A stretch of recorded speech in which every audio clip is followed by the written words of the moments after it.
Sí, muy buenos días, Glatzer. Muchas gracias por la entrevista. No, al contrario, muchas gracias por atendernos.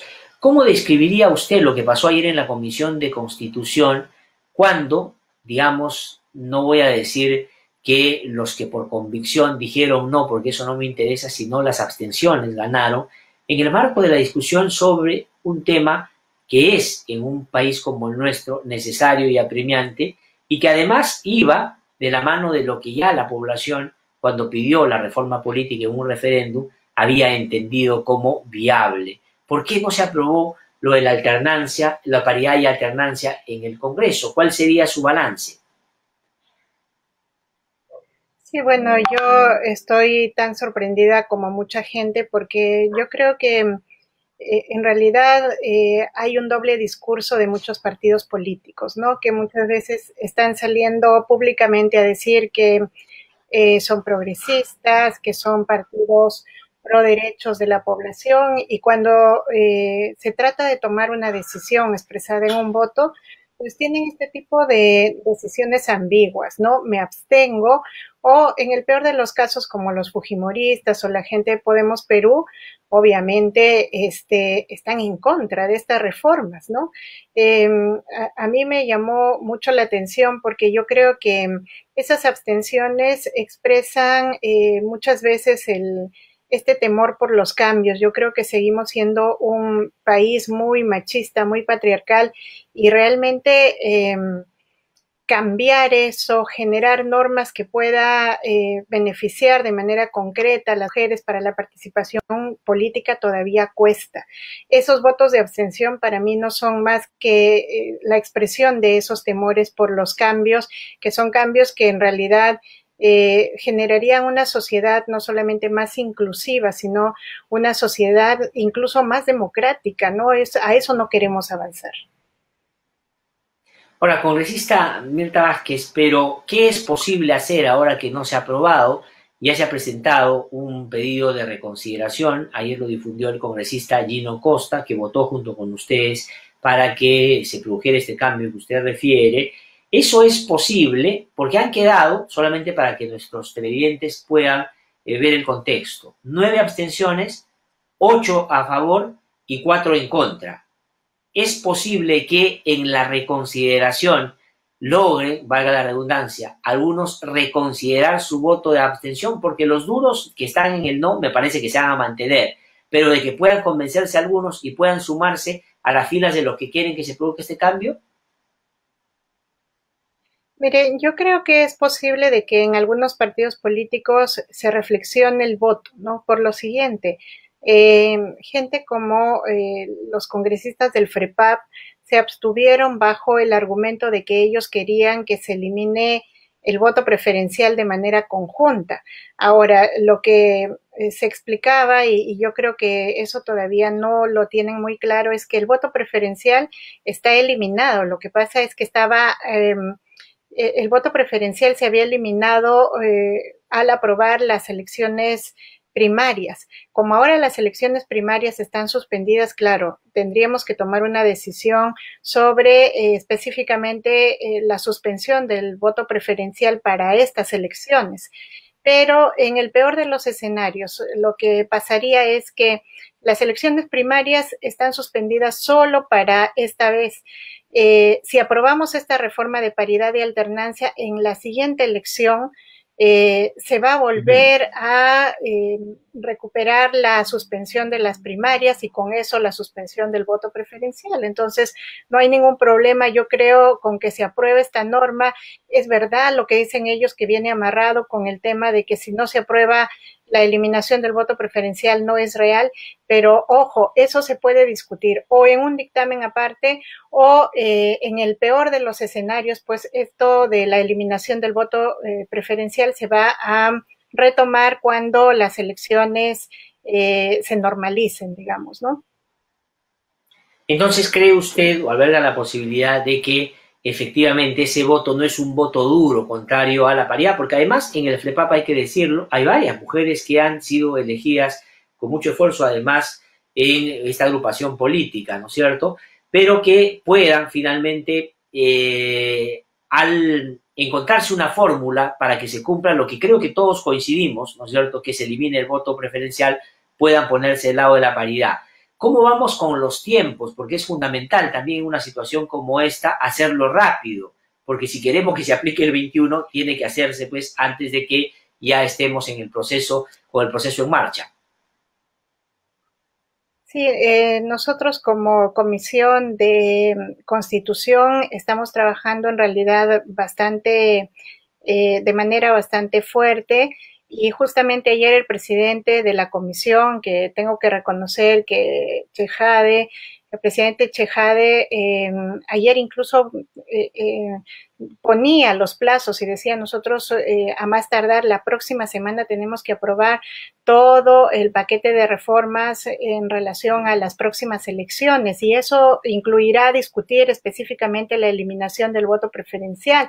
Entonces, hay plazos que nos hemos trazado porque creo que en efecto si no apuramos esto no se va a poder aplicar, ni siquiera se van a poder poner las reglas para esta elección sui generis, pero hay un compromiso de ello, ¿no?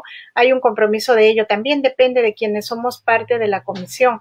Y yo creo que no se puede poner como pretexto eso, que a lo mejor no se aprueba, que a lo mejor no se discute, porque ya hay plazos establecidos. Ya, entonces usted cree que la reconciliación va en términos procedimentales y que hay la posibilidad de que se pueda revertir esta decisión. Ahora, quisiera preguntarle por otra, digamos, el día de mañana va a discutirse el pedido que hace la Comisión de Fiscalización para que investigue el caso que más popularmente se ha conocido como el caso de Richard Swing, ¿no es cierto? Que ya el Ministerio Público está investigando. ¿Está usted de acuerdo con que, digamos, le den facultades para esta finalidad a la Comisión de Fiscalización? Habida cuenta ya el Ministerio Público está investigando y ha hecho dos diligencias que son de lo más importantes. Ha allanado el Ministerio de Cultura y la Secretaría de Palacio de Gobierno, que no es un hecho pues que uno pueda ver todos los días. ¿Van a apoyar esa iniciativa? ¿Consideran que no, que el Ministerio Público es suficiente? ¿Qué piensan? Miren, yo personalmente pienso que hay ya una investigación en marcha y siendo este un caso que evidencia que en muchos ministerios puede estar sucediendo esto de que se contratan a personas no idóneas, que todavía está funcionando esta metodología del tarjetazo mal heredada, ¿no? A pesar de que es un caso realmente escandaloso, yo creo que hay casos mucho más importantes para el país en estos temas de fiscalización y control. Bueno, tenemos que en el país, producto de la pandemia, se ha desembolsado millones de fondos para los gobiernos locales y regionales y en realidad estamos viendo que hay muchos temas de corrupción a ese nivel. Entonces, yo creo que dedicar una comisión, dedicar el trabajo de fiscalización, averiguar un caso que además ya lo está investigando el Ministerio Público, que hay todos los elementos como para que se pueda tramitar rápidamente. Es evidente que había habido una serie de hechos irregulares. Entonces, a mí me parece que deberíamos dedicarnos ya a cosas que realmente son importantes para el país. Ayer el ministro de Transportes y Comunicaciones anunció, digamos, después de que Oxittel hiciera lo propio, que a partir de hoy van a empezarse ya con el corte de servicios de telecomunicación a quienes no han pagado y tienen 2 o 3 recibos vencidos, porque ha dicho ya por 70 días han tratado de evitar tomar esa decisión, pero que está en riesgo el mantenimiento de las redes que puede perjudicar a la mayoría. El ministro ha dicho que hoy día se va a reunir para ver si hacen una prórroga. La pregunta que le quiero hacer es, ¿cuál es el planteamiento que tienen ustedes en relación a eso? Porque con prórroga o no hay gente que no va a poder pagar esos servicios, sin lugar a duda. Pero la pregunta es, ¿qué va a pasar? Sobre todo en este momento que son fundamentales los servicios de esta naturaleza. ¿Tienen alguna idea de qué hacer? ¿Algún nivel de subvención? ¿Algún nivel? En fin, ¿qué cosa es lo que están pensando? Bueno, nosotros estamos por proponer una fórmula en la que realmente se cautele y se proteja a la población para garantizarle el acceso a los servicios básicos. A ver, acuérdense que agua, luz,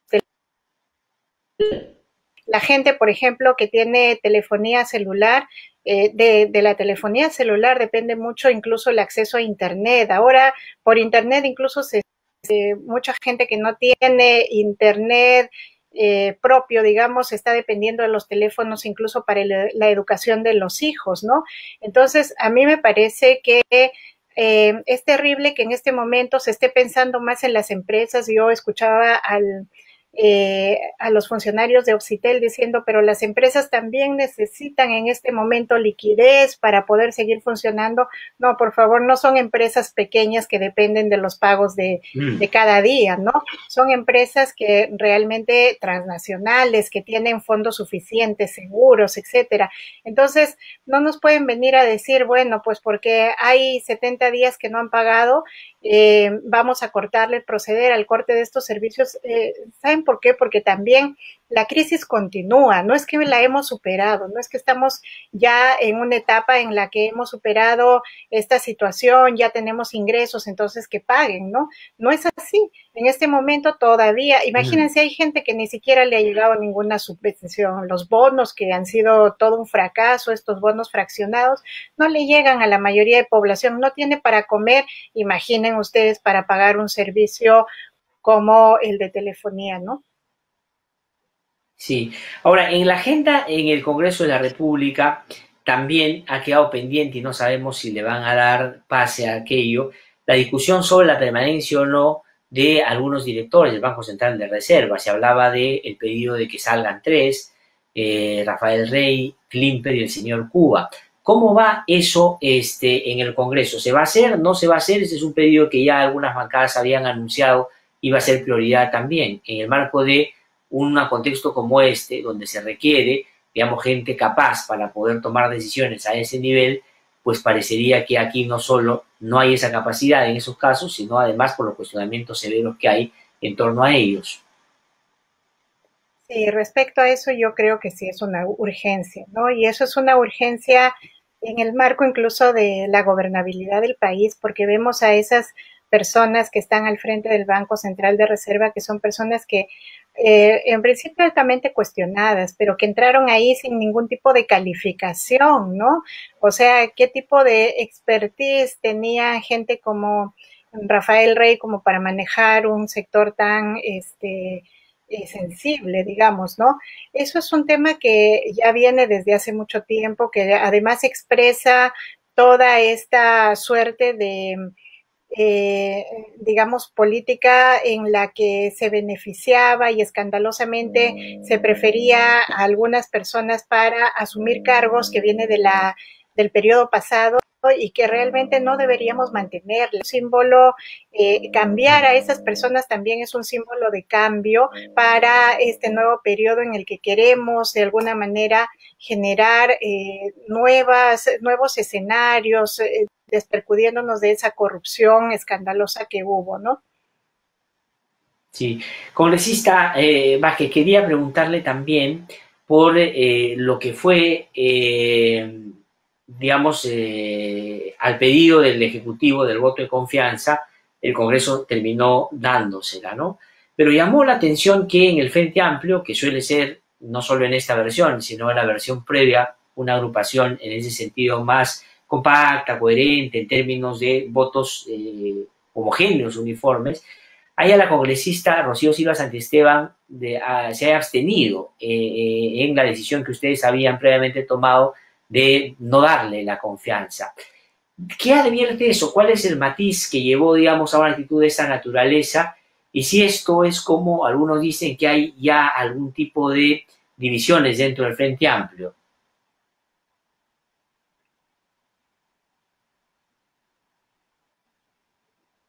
Sí. Bueno, no, yo quiero decir que realmente esto del voto de confianza se discutió muchísimo dentro del Frente Amplio. Hubo un debate muy fuerte, en realidad eh, generado porque en principio todos, absolutamente todos, incluyendo Rocío, estábamos de acuerdo con que la política del gobierno de Vizcarra en este momento, sobre todo de cara a la pandemia, está siendo pues una política totalmente ineficaz. Estábamos de acuerdo con todo el diagnóstico que teníamos respecto a la necesidad de cambios, incluso que debía implementarse. Ahora, la gran diferencia con Rocío era que ella sentía que no era la oportunidad de cara a que estamos enfrentando una pandemia. Es decir, la diferencia era no en el diagnóstico, no en ponernos de acuerdo en cómo es que se ha ejecutado una política y todas las deficiencias que ha tenido, sino en si era el momento no de negarle la confianza, con lo que se podía haber generado pues una situación en la que ella opinaba que podría haber contribuido a esta incertidumbre, a esta abonado, digamos, a una situación peor de crisis.